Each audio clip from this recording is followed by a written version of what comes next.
Hello! Okay, so this is the second video of transport across the cell membranes, and it is about passive transport, starting with a form of passive transport called diffusion. Now, by the end of this video, the GIF that you're seeing right there should make sense to you, okay, and why I have chosen it, if you can work out exactly what it is. Right, so in this video we're going to learn about what passive transport is and diffusion as an example of passive transport. So by the end of it, you should be able to give us an example of passive transport, which I've literally just told you. Give a definition of diffusion, which is word for word, letter for letter specific, yes. And we will stress that as we get to it. And identify where molecules might move in accordance to the rules of diffusion. And that's the main skill that you're expected to do by the end of this, is you might get given two different scenarios and basically be able to predict where the molecules move, and that's what the SQA wants you to do. So, starting with passive transport. So this is what passive transport is. Your cells in your body need stuff to enter and leave the cells. You eat glucose because your cells need glucose. You breathe in oxygen because your cells need that oxygen, okay? And the idea is it needs to be able to cross into your cells from your bloodstream, okay? Passive transport is great because it occurs down a concentration gradient and doesn't need any energy. Now, what that essentially means with down a concentration gradient is where there's a lot of a particular substance, it'll move away from itself. Basically, where it's really, really crowded, it'll move to a quieter area. So think of that in terms of your blood. Your blood's got lots and lots of oxygen in it. Your cells have less oxygen in it. And so the oxygen will move from your blood into your cells where it's effectively less crowded. I like to think of them like a bunch of antisocial people at a party. Is they're always looking for space to move out to. They don't like the crowded areas, so they'll go into the kitchen, they'll go onto the balcony, they'll go outside into the garden just to get a bit of personal space. Now, there are two examples of passive transport, and the examples are diffusion and osmosis. So these are types of passive transport. They are different processes, but they follow the same rules as each other. But diffusion is one example, osmosis is another. Okay, so looking at diffusion first, and this definition you will learn letter for letter, and I really mean that. So diffusion is the movement of molecules down a concentration gradient from a higher concentration to a lower concentration. So there's a GIF kind of showing what that means here. If you see at the start, there are lots of molecules on the left where it is blue, and then some of them are going to move to the right through that membrane to where it is orange. And at that point, once they've moved across, there is equal molecules on each side. And that's the point of this concentration gradient, is there is a higher concentration in the blue at the start, so some of the molecules move across the cell membrane to the orange to where it was lower concentration, and now they are equal in concentration. Okay? Now, it doesn't matter if the difference is 2 molecules or 4,000 molecules on either side.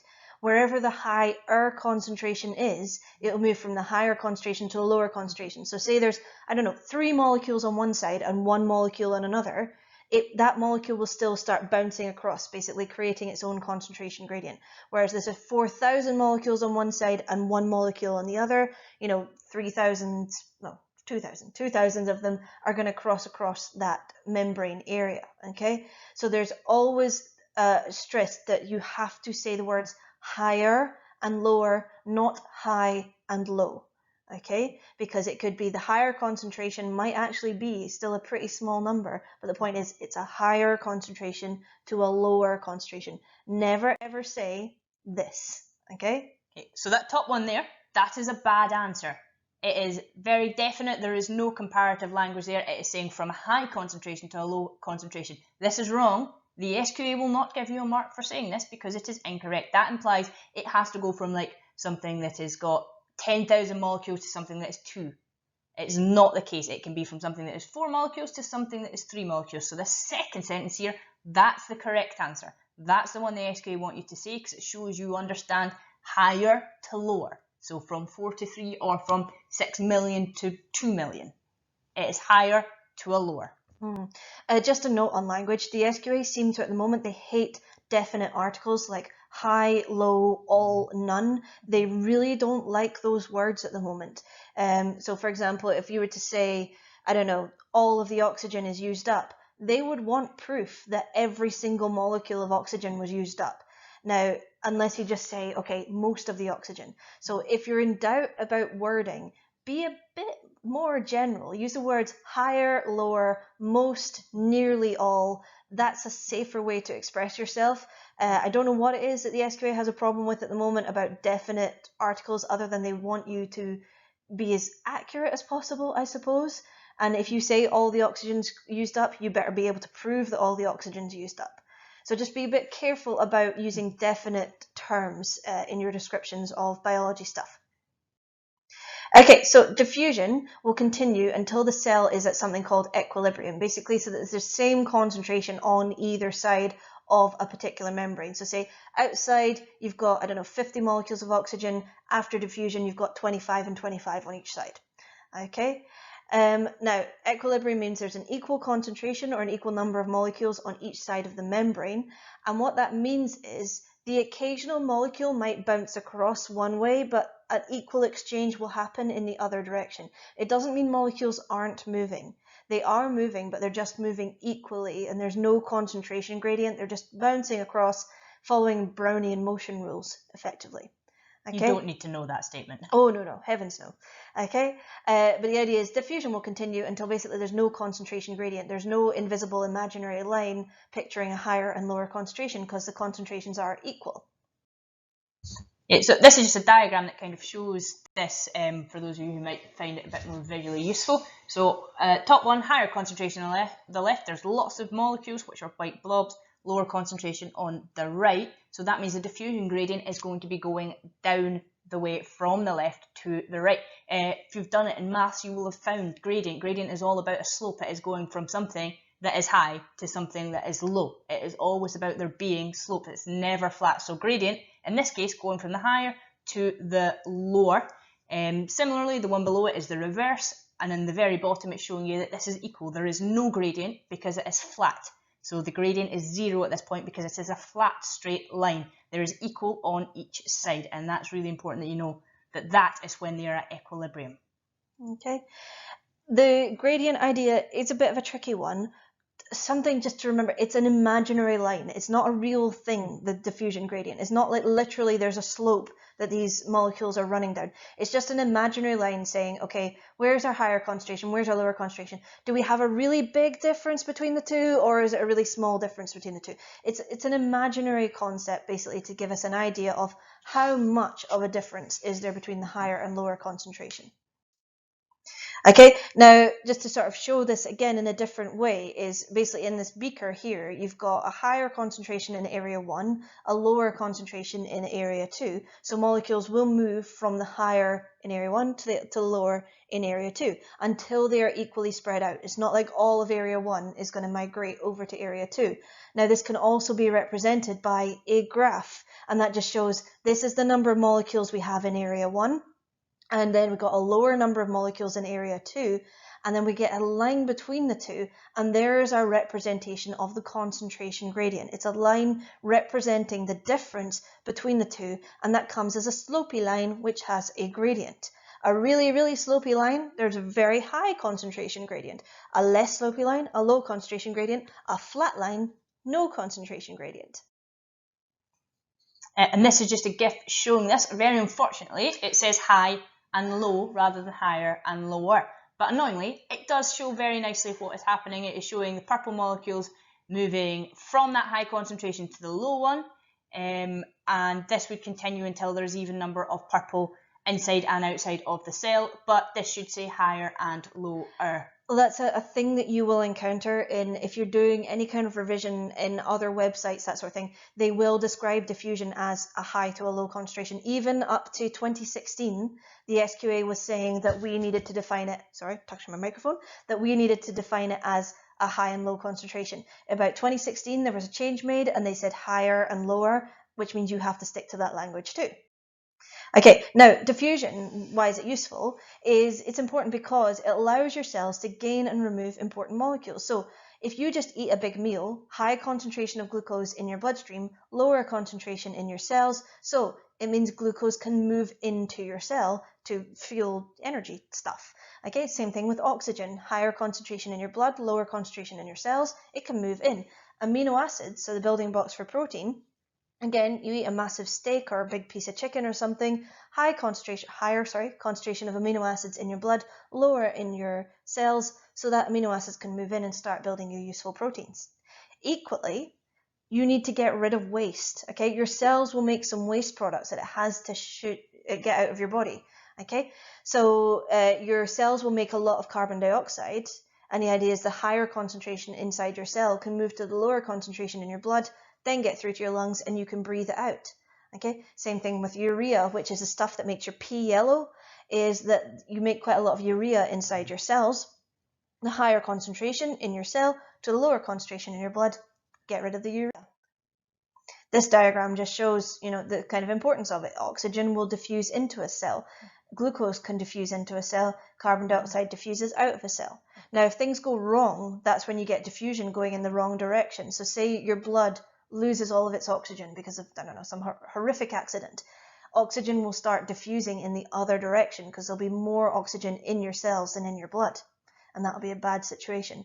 So it's always important to pay attention to what's the numbers on each side of the membrane. How many molecules do I have on the inside of the cell? How many molecules on the outside of the cell? It's also really important that those examples on that last slide of things that go in and things that go out, learn those 5 things, because sometimes it will say oxygen is a molecule that often diffuses in, name 2 other ones that diffuse in, or name 2 that diffuse out. So you do need to learn them all, because they will sometimes specify ones and then expect you to know the others. So learn them. Yep, usually two raw materials, 2 things a cell needs is a good idea, and 1 waste product is a good idea. This is an example of an investigation. So like we said at the start, there might quite often be investigation and experimental type questions on diffusion. This is a common one that is seen, and the idea is this thing in the middle, this is called Visking tubing.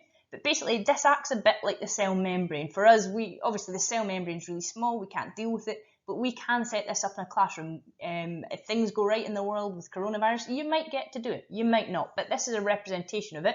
That tubing works just like the cell membrane, and the idea is you would have a solution inside that tubing, and you would have a solution that the tubing is then submerged in, which it shows in this diagram. And then they will say, okay, the concentration inside the tubing might be 5%, the concentration outside the tubing might be 3%. And you have to say, right, 5% is a higher concentration, 3% is a lower concentration, so it's going to move from that high 5% in it to that low 3% out of it. But this is quite a common thing to come up is experimental questions like this, which is when past paper practice is brilliant, because there's loads of these. Yep, and plenty of them looking at other skills to build as well, like your math skills and things like that. Okay, this is a much more simple diagram of it. Like I pray that in an exam you get a question like this, just showing you there's 5% oxygen outside the cell, 3% oxygen inside the cell. Describe the movement of the molecules is your question. Now, you first of all would probably use this diagram to draw a nice big arrow, just to help yourself remember, okay, it's going to go from the higher concentration, the 5, to the lower concentration, the 3. But the extra detail that you need to include is, where is the higher concentration? Where is the lower concentration? Now, I'll show you what I mean by that in the answer. So, oxygen will move from the higher concentration outside the cell. That's the crucial bit. You need to identify that the higher concentration is outside the cell and say that in words. And then you say it's going to move to the lower concentration inside the cell. So again, there's you getting a mark because you've identified the lower concentration is inside the cell, and then you can include down the concentration gradient is fine. But the main point is to identify higher concentration is location here, lower concentration is location here, and that it's going to move from the higher to the lower, into the cell, out of the cell, wherever the question leads you. Similarly, this is the exact same, but it's showing there is 12% urea concentration outside, 13% urea concentration inside the cell. Again, it is identifying that 13 is higher than 12. They are both pretty similar, they are both quite low, but at the end of the day, 13 is higher, so the higher concentration is inside the cell, the lower concentration is outside the cell. And again, a maths lesson too. It's always useful to learn maths as well. at this point, draw an arrow in. Show yourself where the movement is. You are allowed to do that on your exam if it helps you, drawing a wee arrow to say, okay, I know it is going from here to here, to remind yourself. And again, your statement answer for this would be, which would get you the marks, urea will move from the higher concentration inside the cell to the lower concentration outside the cell, down the concentration gradient. Write that, you'll get your 2 marks for that kind of question perfectly. Brilliant. And that's exactly what the SQA want to see. It's probably written in a mark scheme somewhere in a past paper. It's perfect language. Okay, so the keywords for passive transport, and this is just diffusion that we've covered, we're not done with passive transport yet, is passive transport is transport across a membrane where molecules are going to move from a higher to a lower concentration down a concentration gradient, but not using energy. That's why it's like if something's passive, it's like, ugh, no energy, nothing. Okay, so it's not using energy. Diffusion is the movement of molecules from higher to a lower concentration down a concentration gradient, not using energy. So pretty similar to the definition above, we'll just put a wee bit more words to it. Higher to lower. And then your concentration gradient, that is a metaphor or imaginary line which describes the relationship between a higher and a lower concentration. Okay, so it's not a real thing, but it's a metaphor, an imaginary line that's just helping you imagine where's the higher concentration, where's the lower concentration. Okay. So now that you've done this video, you should be able to give an example of passive transport, which is diffusion. We will touch on another example in the next video. You should be able to give your definition of diffusion, which is you're moving from higher concentrations to a lower concentration down a concentration gradient. And you should be able to identify where molecules will move in accordance to the rule of diffusion. So where is the higher, where is the lower? Where is it going to go? Is it going to go inside the cell to outside the cell? Is it going to go from outside to inside? Whatever the question may be asking you, but putting that definition of diffusion into your answer. Okay, now that's us done with diffusion. Now diffusion is the basic part, basically we've covered the basic part of this key area. The next process that we look at is osmosis, which is another type of passive transport, but it is significantly more difficult, and osmosis has effects on animal and plant cells in different ways that you're going to have to find out. If you are not sure about this area, go back over this video, revise, learn this bit first before moving on to osmosis, because it only gets more difficult from here. So we'll see you in the next video, which is going to be about osmosis.